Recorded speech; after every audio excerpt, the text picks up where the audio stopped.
We just finished the Mishnah on Daf Chav Zayin Amid Beis 27b, the second Mishnah.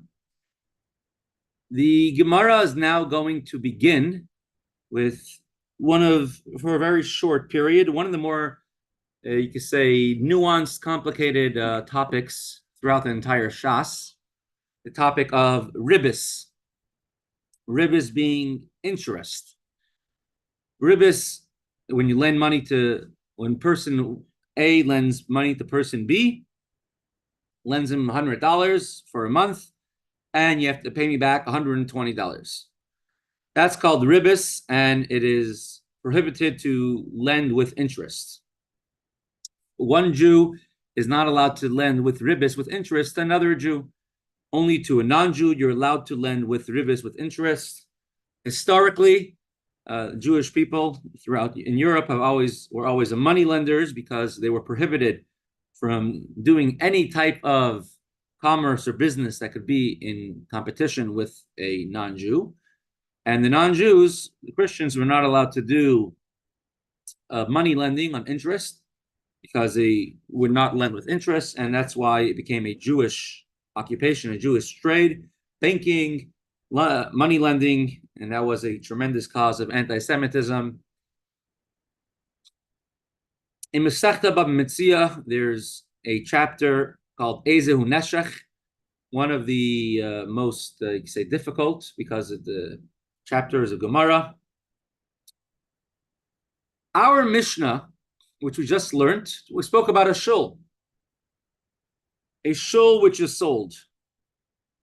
And her mayor said that when you sell the shul, the very first lines of the Mishnah, you could sell it with the stipulation that I'm able to buy it back. If I'm able to get the means to buy the shul back, I could buy it back for the selling price, the price that it was sold for. So let's say I have a shul. We call it Beis Chaim Itkin, and the shul was sold. It's a communal shul, and it was sold to become a bowling alley for 20 years. 20 years later, they decide to buy back the shul and make it into a shul once again. So let's say it was sold for, $100,000, and now I'm buying it back for $100,000. And in the meantime, the bowling alley, you could say, which was in that place, got free rent for 20 years or 10 years. Let's say 10 years, right? They were able to use the place for 10 years, and they essentially had free rent. It's almost like returning an item in the store. If you buy a cell phone, use it for 2 weeks, return it, and you got free rental of a cell phone if you get your money back.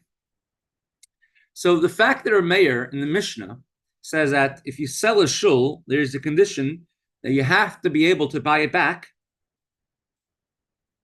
What's essentially happening over here is that the buyers, let's say the bowling alley, which bought the shul, is now getting their money back.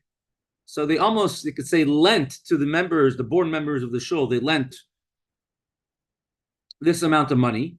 They're getting it back, but they got usage, 10 years free usage for a bowling alley. So that is Ribbis, that is interest.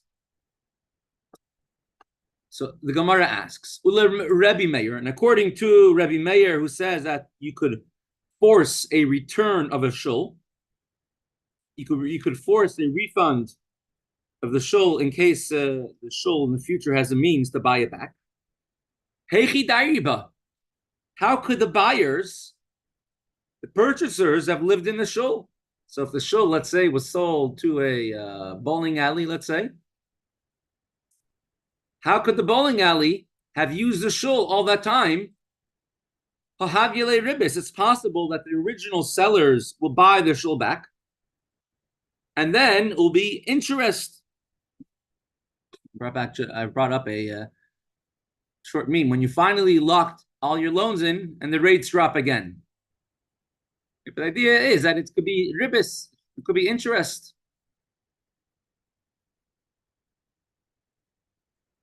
In this past week's parsha, I don't remember what aliyah was. The Parshas Bahar, we just read a pasuk, and it's here on the screen. Al tikach me'itoy neshech v'sarbis. If your brother becomes poor and his hand falters, you shall support him, whoever he is, ger v'soisha v'chayimach, whether he's a resident, whether he's a convert. V'chayimach, so they should be able to live with you. And when you lend him money, al tikach me'itoy neshech v'sarbis. Do not take interest. Tarbis is an increase of money. Let your brother live with you. Neshech means to bite. You're biting out from his income. You're paying mainly interest without actually paying the loan down. And you should fear Hashem. You shall not give your money with interest. And you should not give your food with an increase, meaning don't sell him that he has to pay back later with more money. And it's such a powerful mitzvah. I am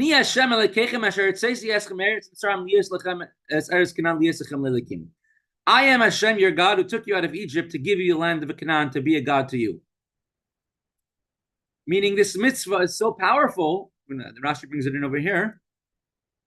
It comes up. This mitzvah is so powerful that it says, Hashem says, in Egypt, I have distinguished between the firstborn Egyptian and a non-firstborn Egyptian during the plague of the firstborn. I am capable of discerning and exacting punishment from someone who lends money to his fellow Jew with interest and says, it's money that doesn't belong to me. It's money from a non-Jew. Or, I am Hashem, your God, who took you out of Egypt on condition to keep my commandments, even the commandment of not doing interest, not lending money on interest. Is it many explanations of the Rebbe? One of them is that interest, neshech, tarbis, it's lending money to someone and getting more than you earned. You did not do any effort or work to earn that money. And Hashem made the world that everything has to come through effort. And to receive things the way of matnas chinam as a gift is going against the grain of what Hashem wants, what Hashem desires. So if person A gives person B $200 to pay back, he cannot pay him back $210. The Chaim, the sages, added on many safeguards to the mitzvah of Ribbis, the mitzvah of interest, not lending out on interest. And one of them is you can't sort of try making a loophole and doing what's called mekach umemkar, a sale as Ribbis, sale as interest. And this example of Meir would go right into this safeguard of the Chaim of the sages. I'm selling a property from Reuven to Shimon for 10 years, for however long it is, and he lends it, and then during those 10 years, during that time, Shimon can use a property, and then Reuven pays him back the money and gets back the original property. It's called Ribbis v'derech makachu memkar. You're giving interest in a way of a sale as opposed to a way of a loan. Now, there's another thing called tzad echad b'ribbis. Tzad echad b'ribbis is a possibility of it being interest. Tzad echad means that it's not definite. When the money was lent, it's possible that interest will be coming out of it. Possible that not. For example, in this case over here, if the shul sold the property to the bowling alley, if the shul never buys the bowling alley back, so then the bowling alley made a proper purchase, and you never have any interest, any ribbis coming. Over here, it's called a tzad echad b'ribbis. You have a possibility of interest being charged, but not a definitive. It's not for sure that interest will be charged. It's a doubt. And the prohibition, the safeguard of the Chachamim, of the sages, to include a sale as a method of ribbis, of interest, which would go into the lav, the prohibition of the Torah, the Chachamim, the sages did not include only a doubtful situation where it's possible that will lead to ribbis. So Gemara asks, according to the mayor, how could the person who bought the property use that property? So let's say the bowling alley bought the shul. How could they use a property? However, Ribbis, it's tantamount to taking interest. For they received free use of the property as long as it was in their possession. And now when they give the money, they give the property back and they receive the purchase funds for the shul, it becomes Ribbis, becomes interest. Gemara answers, Rabbi Yochanan says, Rabbi Yochanan, Reb Meir b'shitas Reb Yehuda Amara. The Amar tzadacha b'Ribbis mutar. This is Mesechta Megillah Daf, Perek Ezu Neshech.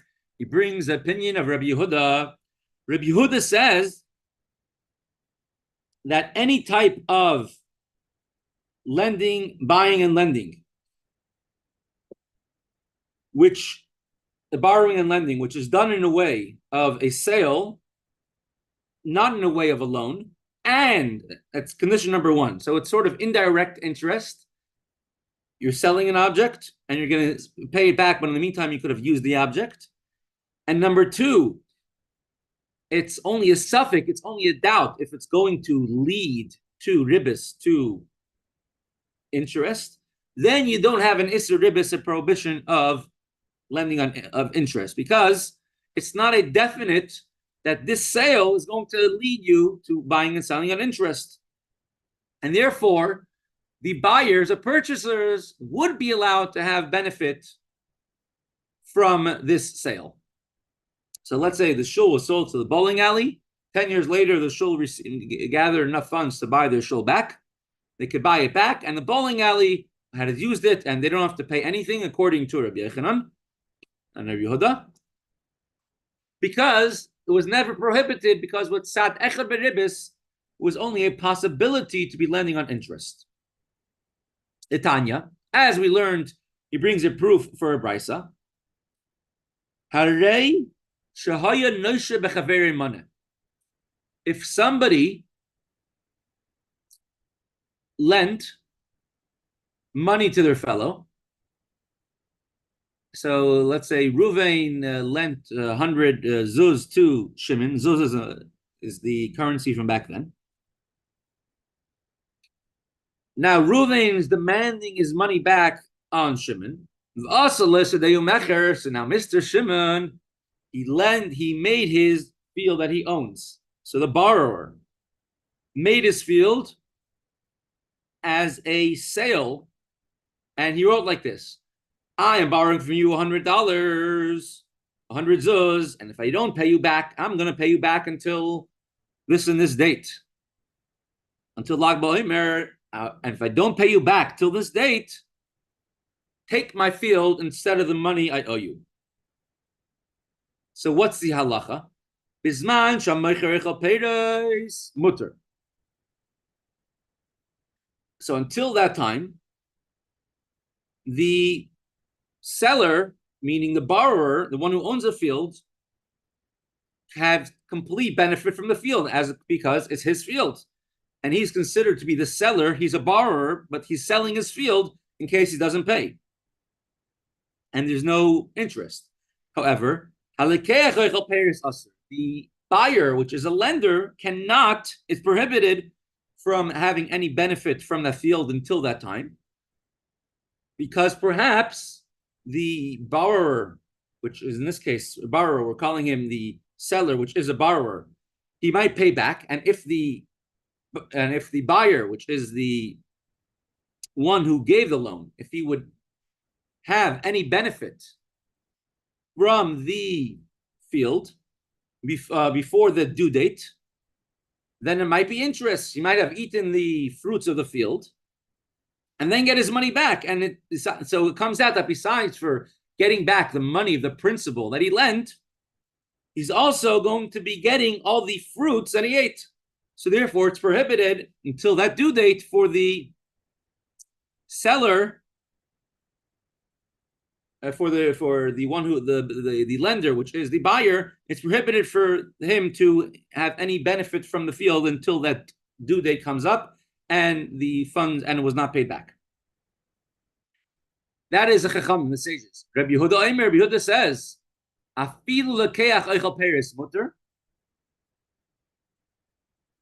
It would even be permitted for the buyer, which is the one who lent the money, to even before the due date, to have benefit from the fruits, because he says this is called a tzad echad b'ribbis, only a possibility for interest, for there to be interest later on, because perhaps the borrower will not pay back the principal on time, and then it could end up being his field. So since Rabbi Yehuda says, since it's in a way of a buying and selling, in a way of a transaction, not in a way of a loan, and it's only a possibility of ribbis of interest, so he says there's a possibility of interest, you don't consider it to be interest. We'll continue his Gemara. Later on, this rest of his daf, after this sugya, becomes a very unique agadata. Agadata is like a more, sort of like the Gemara we had in the first parak, all about the Megillah, a little bit more lighter Gemara. Amar Rabbi Yehuda says, "Maisa bebaisus ben Zunin." There's a story of Baitus ben Zunin. Baitus ben Zunin, he is somebody who is brought down. He makes appearances in Shas from time to time. He's always the good guy, the good man. He was a wealthy person, and he gave a tremendous amount of tzedakah. He always honored the Talmidei Chachamim. He was a kohen. He was a student, a big Talmid Chacham, a Torah scholar. He was in the generation of Reb Gamliel of Yavne. He lived in the city of Lud, and based on his actions, on the way he acted, we learn different halachas from what he did. For example, when it comes to taking a bath on Shabbos, it says that Baisus ben Zunin would fill up a pitcher of cold water on erev Shabbos, and he would pour it on one limb at a time on Shabbos. And we learned that you're allowed to do that on Shabbos from him. There's a story of Baitus ben Zunin, which is brought down that he took all the books of Nevi'im and Ksuvim, and he made it into one large scroll. From there, we learn you're allowed to do it. And we learn many different times, many different halachas from Baisus ben Zunin. In Mesechta Avodah Zarah, in Mesechta Psachim, about making different types of matzah in different shapes that might become chametz. His father was the treasurer of Rebbe Gamliel in Yavne, and his son Baisus was called Baisus ben Zunin, and he was a time of Rebbe Hanasi, and he was Rebbe Gamliel. He was, and so he was. So we have many different halachas that we learn from Baisus ben Zunin, and one of the halachas we learn is about tzad echad b'ribbis. So says the Gemara, there's a story of Baisus ben Zunin, who was a big tzaddik, and the Chachamim used to learn based on his actions. Sha'asa sadeyu mecher al pi Rabbi Elazar ben Azariah v'lekech eichel peiros haya. Baisus ben Zunin one time made such a transaction that he borrowed money from someone and he put his field as collateral and says, if I don't pay back by a certain time, let's say by Lag BaOmer, you'll be able to keep my field. And he did it all with rabbinical oversight. He went to Rabbi Elazar ben Azariah from the Haggadah, and he did it, and just to follow according to the Ritva, to make the Gemara flow smoother, he did it according to Rabbi Elazar ben Azariah, and the lekeach, the buyer of the property, which is the one who lent him money during the entire time of the loan, he was the lender, which is the buyer of the field. If he doesn't pay back, was eating or having benefit from the fruits of the field, selling it, eating it. And since this was done according to the guidance of Rabbi Elazar ben Azariah, so from there we see that you are allowed to do ribbis, ribbis, to do interest, which is only a possibility of interest, not a definite, in a way of a buying and selling, in a way of a purchase and a sale, as opposed to the way of a loan. And since we're 2 steps removed from a ribbis l'oraisa, the ribbis from the biblical interest, which is forbidden, we're doing in a way of a purchase and a sale, and we're doing it only in a way of a possibility. Therefore, he says it's permitted. Amar Lai, the sages pushed off this proof of Rabbi Yehuda, and he told him, Misham Raya, do you have a proof from there? As the Ritva says, he didn't have a first-hand knowledge of the story. Rabbi Yehuda only heard of the story. You could say, don't believe everything you hear in the news.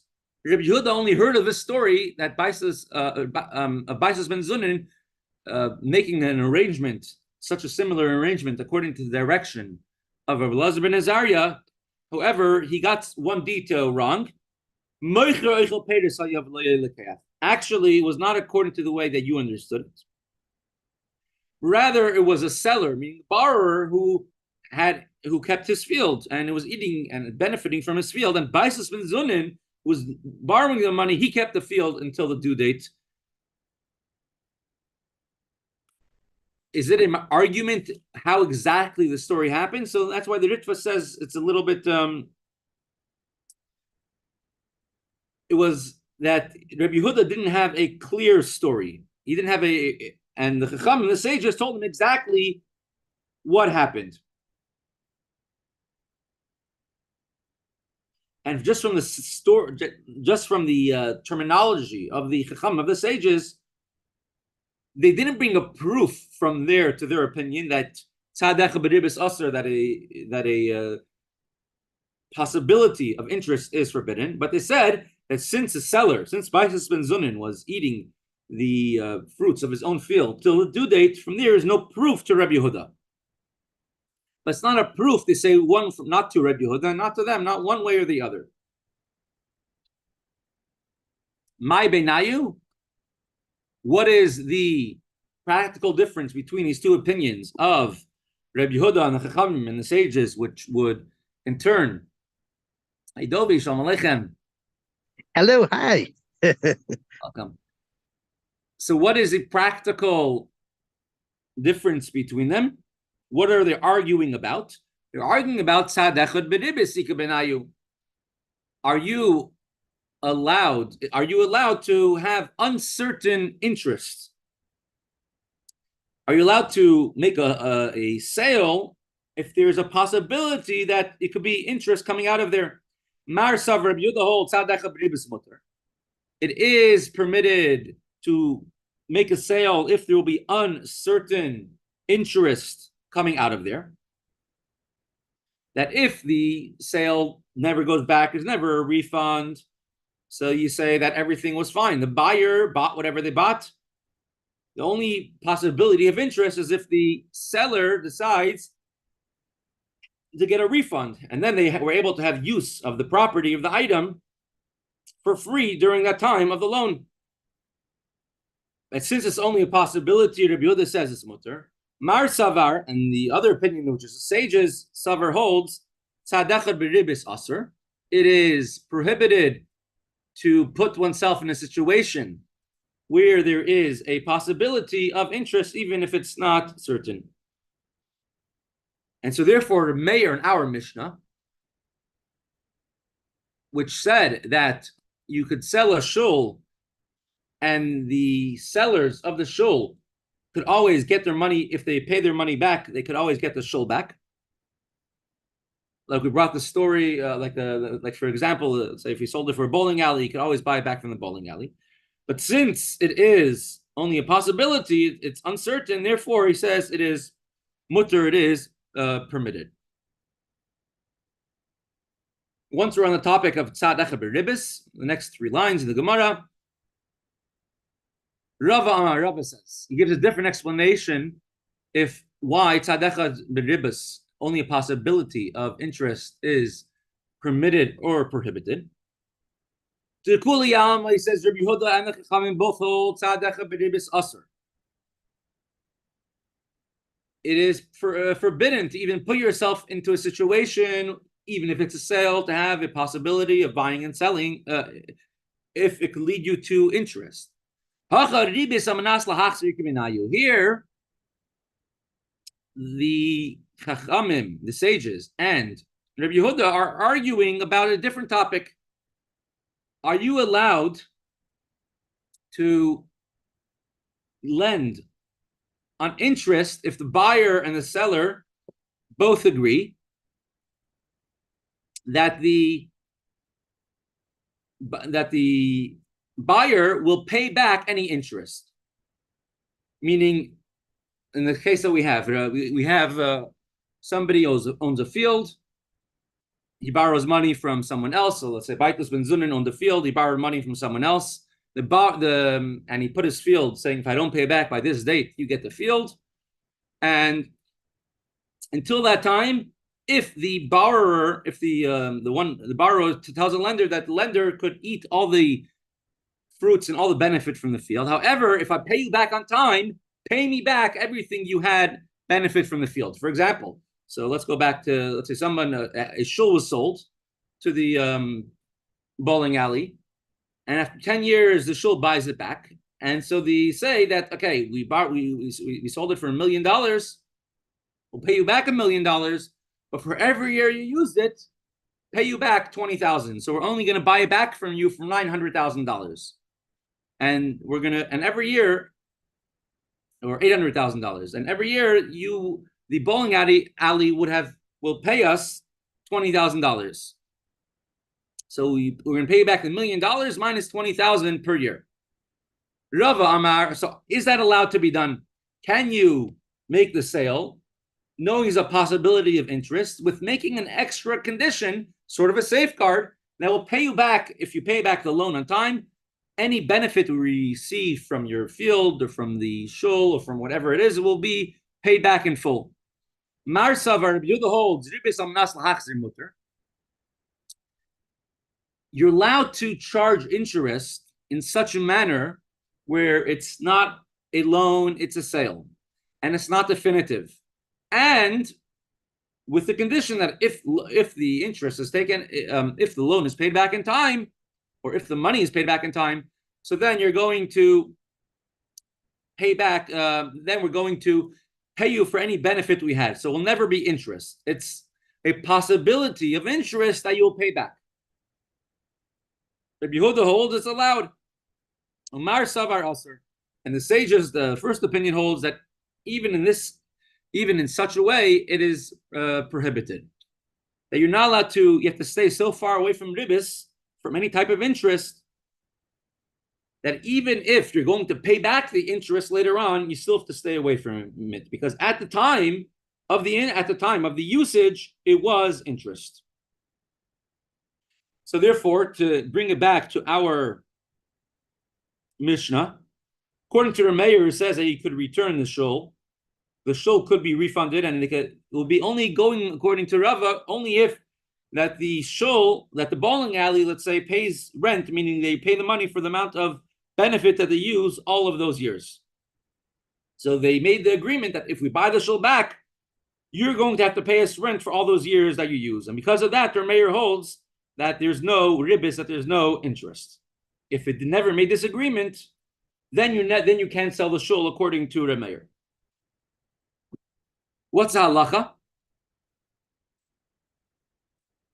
about tzadacha b'ribbis and a shul that was sold? So we learned the halacha previously. They cannot sell a shul for any of these things, not for a bathhouse, a tannery, a mikveh, a bathroom, or a laundry. You cannot, so a laundromat. You can't sell a shul for any of these things.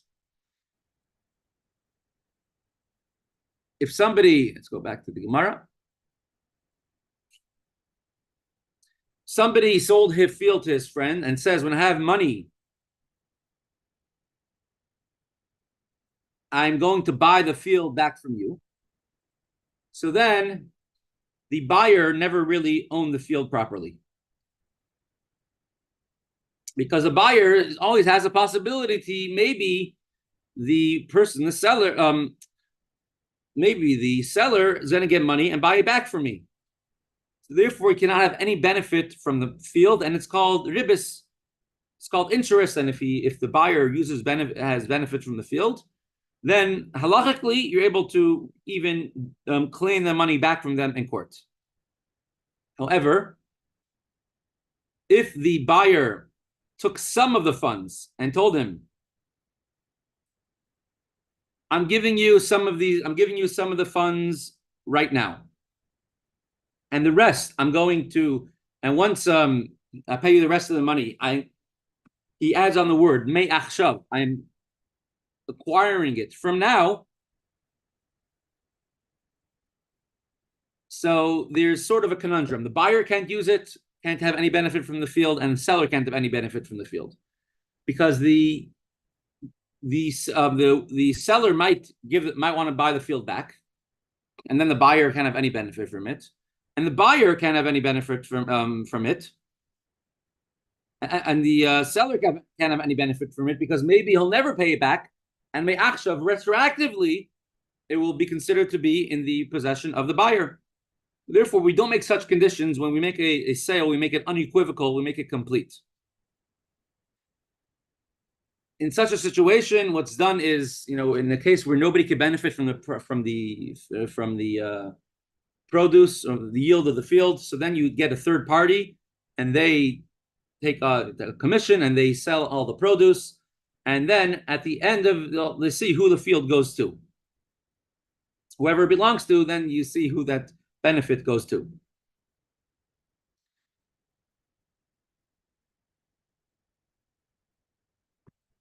If a shul was sold, so as long as a shul does not have, if it was sold by an individual, not with the permission of all the leaders of the shul, so then they're able to demand it back later on, up to a certain amount of time, each place according to its situation. However, if it was sold it's called the Shivat Tuvayir, all the leaders of the community or the owners of that shul, if it's a small shul, so then the sale is final and they can't demand it back, even if later on things change.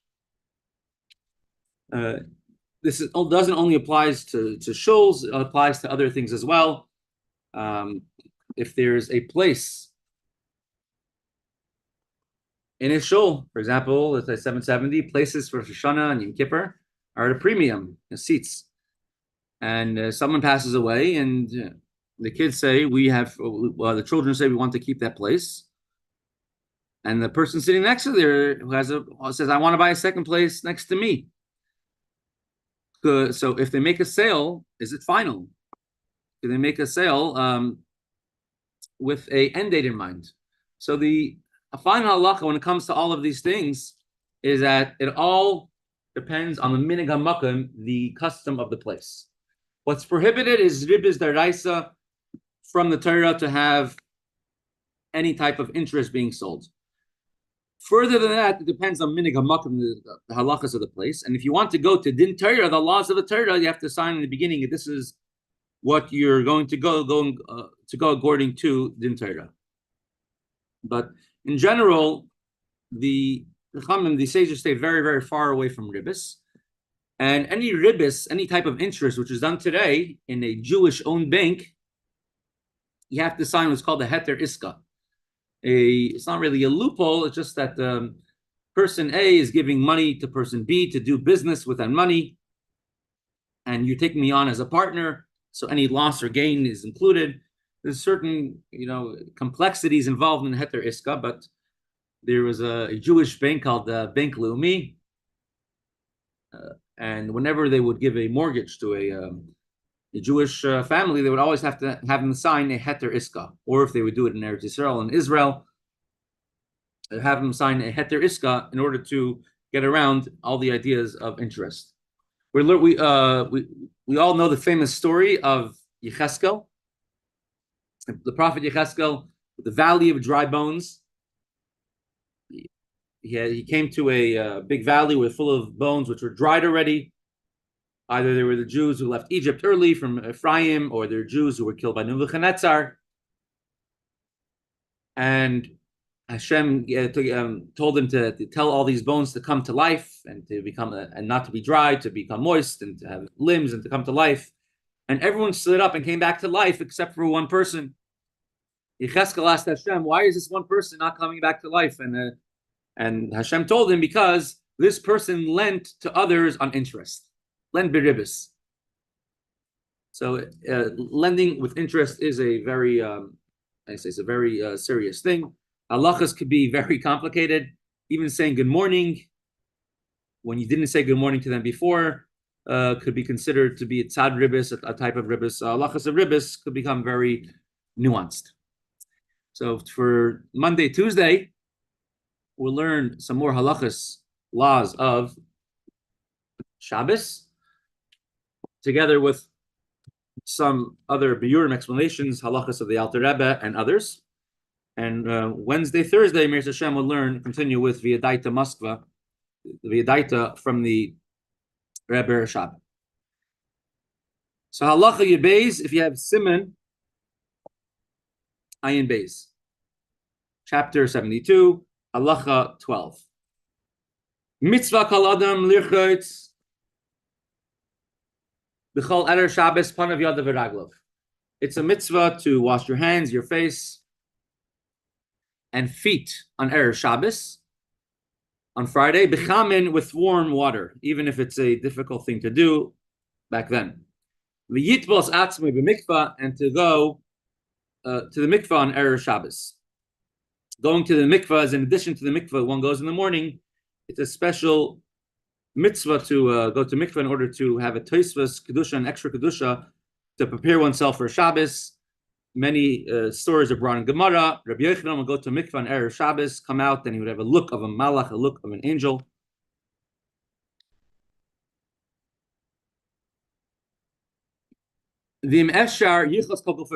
Best is to take a bath in hot water on erev Shabbos. It wasn't so simple, especially as the Rambam says, one should take a bath in hot water twice a month. It wasn't such a simple thing. You couldn't just turn on the tap and take a shower. So if it's possible, one should take a bath in hot water.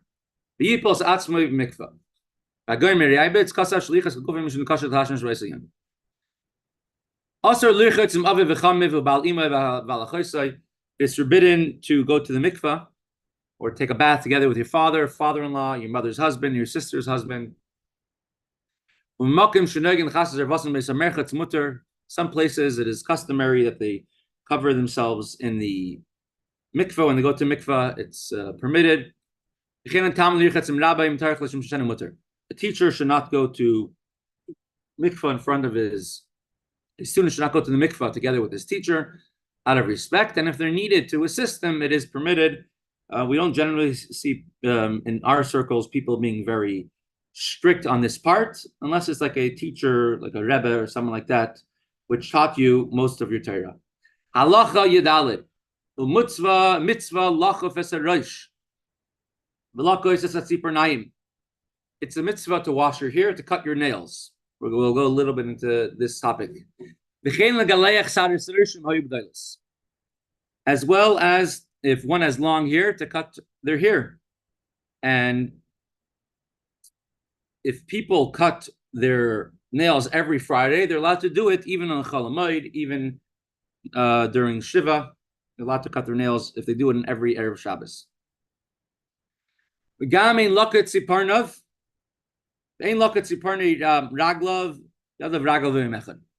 should not cut your toenails and fingernails on the same day.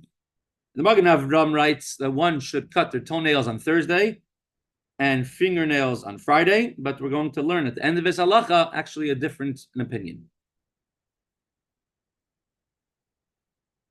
On Rosh Chodesh, we don't cut our hair, even if it's on Friday. The Alter Rebbe says that Alter Rebbe in Shulchan Aruch only brings the custom not to cut your hair on Rosh Chodesh, but he doesn't mention anything about cutting your nails. So according to the Alter Rebbe, seemingly you would be allowed to cut your nails on Rosh Chodesh. Whenever it comes to a mitzvah, you're allowed to cut it on Chol Hamoed, Rosh Chodesh.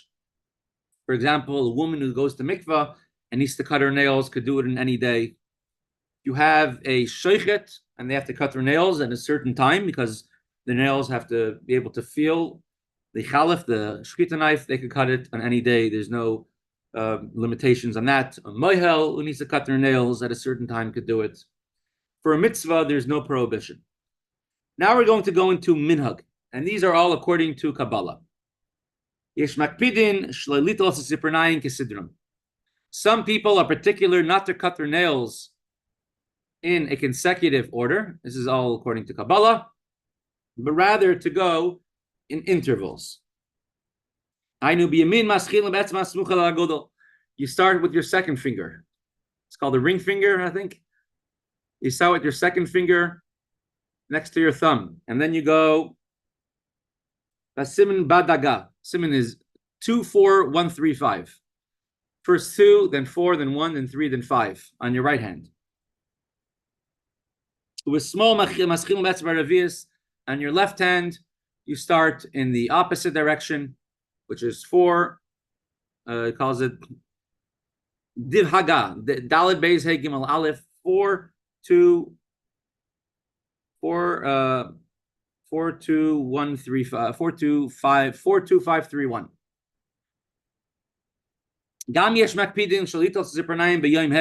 Some people don't cut their nails on Thursday.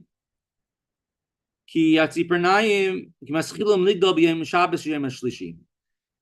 begin to grow on the third day after being cut, which is, if you cut it on Thursday, Thursday is the first day, second day is Friday, Shabbos is the third day.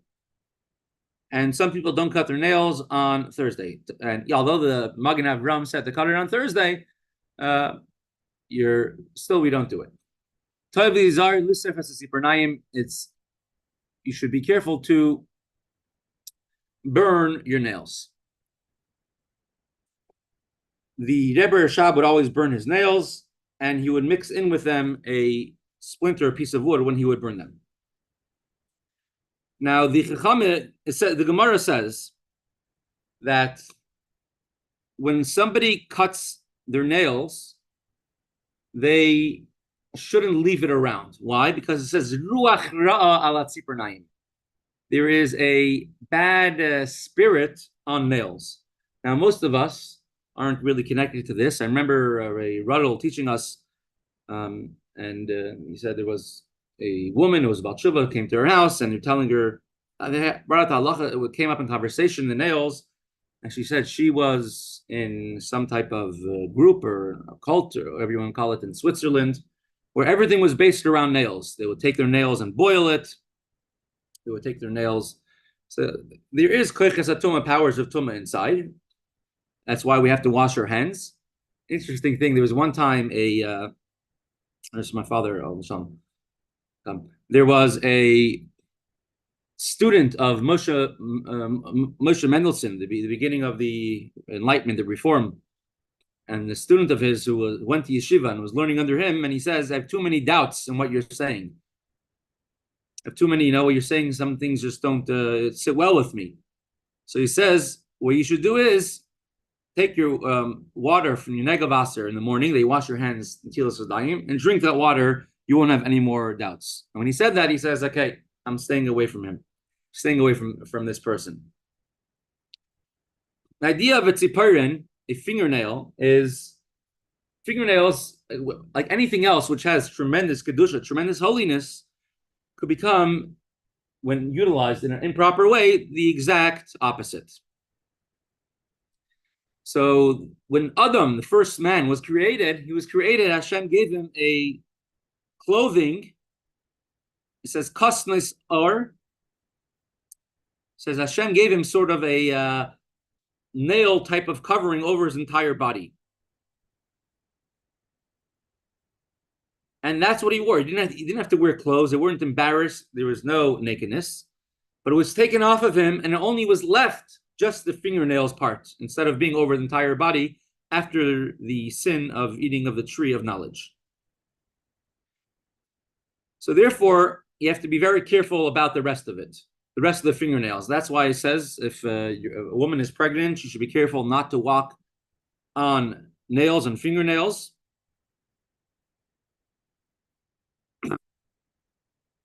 And it says if someone's part of their body gets destroyed, it could be harmful for the rest of the body. So therefore, the Gemara says that a tzaddik, someone who's a righteous person, takes her nails and buries them in the ground. People shouldn't walk on it. But let's say somehow it could become one day, somehow uncovered, and people could walk in it and get harmed. So therefore, the best thing is sarfan, to burn it. It says sarfan chassid. Someone who burns their nails is a chassid. Chassid is someone who goes beyond the letter of the law, even it could harm them. But if someone's strict to burn it, he's going beyond the letter of the law. Now, since these are all Kabbalistic or spiritual things, what exactly is the rules of it? Sometimes you can't argue or say any different than what you hear. But for example, if one is cutting their nails, you're supposed to gather them all together, not let them fly around. So they have many nail cutters that gather your nails. Definitely don't leave it laying around on the ground. And the best is to burn it or to flush it down the toilet. If they say a nail was moved somehow and it was laying around, said if it was moved, it doesn't have the power to harm in the same way if it was in its first place. So if somebody lost the nail, they should sweep the room, that in case if there's a nail there, they should move it around.